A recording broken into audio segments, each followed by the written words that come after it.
Hai, bertemu dengan gue lagi di channel Tio Kendo dalam segmen atau acara Kemis Kendo Misteri.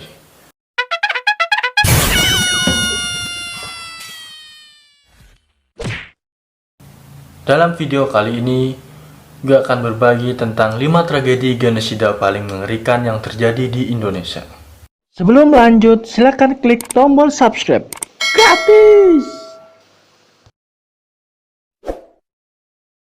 Genosida adalah pembantaian massal. Dilakukan oleh orang-orang yang berkepentingan khusus dan biasanya untuk kepentingan politik. Mereka melakukan berbagai cara untuk kepentingan politik sampai halnya dengan membunuh banyak orang. Dan di video kali ini, 5 tragedi genosida paling mengerikan yang pernah terjadi di Indonesia. Oke, yang pertama adalah pembantaian anggota PKI 1965 sampai 1966. Di negeri yang dikenal ramah-ramah orangnya ini, pernah terjadi tragedi pembunuhan massal atau genosida paling mengerikan. Bahkan peristiwa ini sempat menggegerkan dunia internasional dan dianggap sebagai tragedi mengerikan di abad ke-20. Sebanyak 500.000 orang dibantai habis-habisan karena mereka dianggap menyimpang. Mereka dianggap anggota PKI, simpatisan, dan siapa saja yang terlibat dengan organisasi ini dibantai dengan sadis. Peristiwa ini masih menimbulkan perdebatan bahkan hingga sekarang. Banyak yang mengatakan jika dalam peristiwa ini adalah Soeharto. Ia membantai banyak orang yang berbau PKI karena ada muatan politiknya. Di depan dunia internasional, jumlah pembunuhan ini dikatakan hanya 78.000 saja. Padahal jumlah ini bisa berlipat-lipat karena banyak orang yang hilang atau dibuang ke kamp konsentrasi. Kasus pembantaian PKI ini adalah borok Indonesia yang akan susah disembuhkan. Kejadian ini akan semakin susah ditegakkan karena fakta sering dibolak-balik apapun itu dan siapapun yang bertanggung jawab. Kasus yang terjadi 50 tahun lalu ini akan tetap menjadi PR siapapun saja yang menganggap keadilan adalah hak semua orang. Oke, lanjut, yang kedua adalah pembantaian Westerling di Sulawesi Selatan pada tahun 1946 sampai 1947. Jadi ceritanya adalah Belanda belum menerima kedaulatan Indonesia yang telah merdeka sejak 17 Agustus 1945.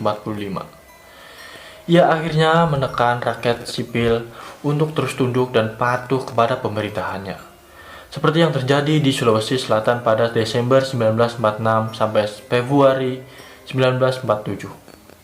Belanda mengumpulkan banyak orang yang dicurigai sebagai penjahat dan pejuang, lalu mengeksekusinya di tempat. Dalang dari operasi ini yaitu adalah Raymond Veer Paul Westerling. Jadi, pembantaian ini mengambil nama belakang dari jenderal Belanda yang melakukan pembantaian ini. Menurut cerita beberapa saksi mata yang masih hidup, pria dewasa dikumpulkan di tengah lapangan dan disuruh membuat galian. Setelah itu, tentara Belanda akan menembaki satu-satu orang ini. Diperkirakan ada sekitar 40.000 orang yang meninggal di kasus yang sampai dibawa ke pengadilan internasional ini. Oke, yang ketiga adalah pembantaian massal Jalan Raya Pos 1808 sampai 1809. Mengapa disebut sebagai pembantaian massal? Karena saat pembangunan jalan sepanjang 1000 km ini, pemerintah Belanda memaksa warga di bawah tangan besi Gubernur Jenderal Herman Willem Daendels. Puluhan ribu orang dipaksa membuat jalan di medan-medan yang sangat sulit. Mereka hanya diberi makan seadanya hingga kadang banyak warga yang sekarat saat bekerja.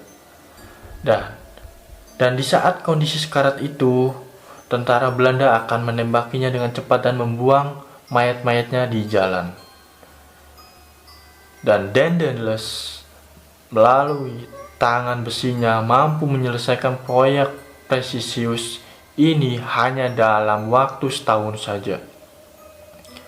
Tahun 1809, jalan raya pos ini sudah bisa digunakan dengan baik. Apa yang dilakukan Daedalus mendapatkan apresiasi atasannya yang merupakan Napoleon Bonaparte. Jalan raya pos ini digunakan oleh Daedalus sebagai jalan penghubung komunikasi antara pos Belanda yang ada di Jawa. Itulah mengapa setiap 4,5 km akan ada kantor untuk pengiriman pesan. Selain itu, jalan ini juga digunakan sebagai penghubung jalur perdagangan yang dilakukan oleh Belanda. Terakhir, jalan ini juga akses yang digunakan untuk bertahan dari sergapan Inggris yang saat itu mulai masuk di Jawa. Pembangunan jalan raya pos ini penuh dengan kepiluan. Pramudia Ananta Tur yang merupakan penulis sastra sejarah mengatakan, jalan ini dibangun dengan darah dan air mata yang tak habis-habisnya. Meski sekarang bisa dimanfaatkan oleh warga lokal, dulunya tempat ini merupakan neraka tempat puluhan ribu orang dibunuh secara perlahan-lahan. Oke, lanjut, yang keempat adalah pembantaian etnis Tionghoa pada tahun 1740. Pembantaian etnis Tionghoa yang terjadi di tahun 1740 memang tak banyak diketahui oleh orang. Bisa jadi di sekolah pun tak akan diajarkan. Namun di masa lalu, kasus pembantaian ini cukup membuat suasana tanah air menjadi geger. Pembantaian ini didasari oleh isu politik yang dibuat oleh Belanda. Dalam hal ini, atas kemauan VOC, karena mulai kalah bersaing dalam urusan perdagangan dengan Inggris saat itu, EIC, sebuah perusahaan perdagangan Inggris berbasis di India, mulai mengambil perdagangan Asia. Nasib sial justru menimpa etnis Tionghoa. Mereka yang mulai datang dan berkembang di Indonesia jadi bulan-bulanan VOC. Akhirnya perdagangan Tionghoa ini dikenakan banyak pungli dan pajak yang sangat merugikan. Menanggapi hal ini, beberapa kelompok pemuda Tionghoa memprotes. Tapi, protes mereka tak berjalan lama karena Belanda lebih mengamuk dan mulai melakukan pembantaian mengerikan. Belanda memprovokasi warga lokal untuk membantai orang Tionghoa. Dengan kata, siapa saja yang mampu memenggal kepalanya akan dapat hadiah. Jadi, banyak warga lokal yang berbondong-bondong memburu warga Tionghoa. Selain itu, tentara Belanda juga mulai menyisir area tempat orang Tionghoa tinggal. Mereka mendobrak pintu dan menembaki siapa saja yang ada di dalamnya. Dalam peristiwa ini, lebih dari 7.500 jiwa melayang dengan cepat. Setelah kasus ini, Belanda mengharuskan orang Cina membangun daerahnya sendiri. Mereka dilarang keluar kota untuk berdagang. Itulah mengapa di setiap kota besar selalu ada pojokan-pojokan pecinan. Itulah juga menjadi asal-usul pojokan pecinan. Oke, lanjut yang kelima. Pembantaian Mandor oleh tentara Jepang pada 1943 sampai 1945. Jepang memang 3 tahun berada di Indonesia, tapi kekejamannya mampu mengungguli Belanda yang telah beratus-ratus tahun tinggal di Indonesia. Tepatnya di daerah Mandor, Kalimantan Barat, pernah terjadi peristiwa pembantaian atau genosida yang paling mengerikan. Sebanyak lebih dari 20.000 orang dibantai dengan keji. Meski tak salah apa-apa, mayat-mayat korban itu akhirnya dikubur menjadi satu hingga susah untuk diidentifikasi. Menurut saksi mata, banyak penduduk usia di atas 12 tahun dikumpulkan. Mereka ditembak, ditutup kepalanya dengan plastik, lalu dipenggal dengan samurai. Ada juga yang dibunuh dengan dimasukkannya air dari selang ke dalam mulutnya. Pemerintah Jepang ingin membuat Jepang kedua di tempat ini, yaitu Indonesia.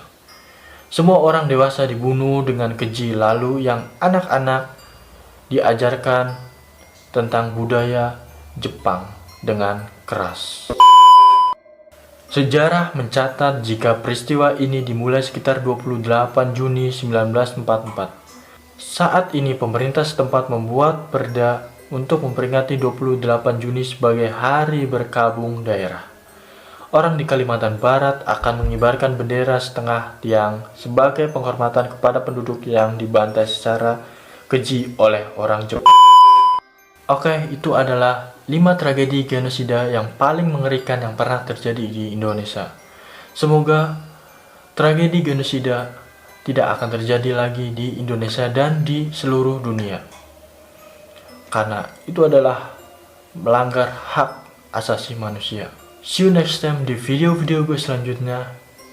Jangan lupa klik tombol subscribe untuk mendukung channel ini. See you next time and bye-bye.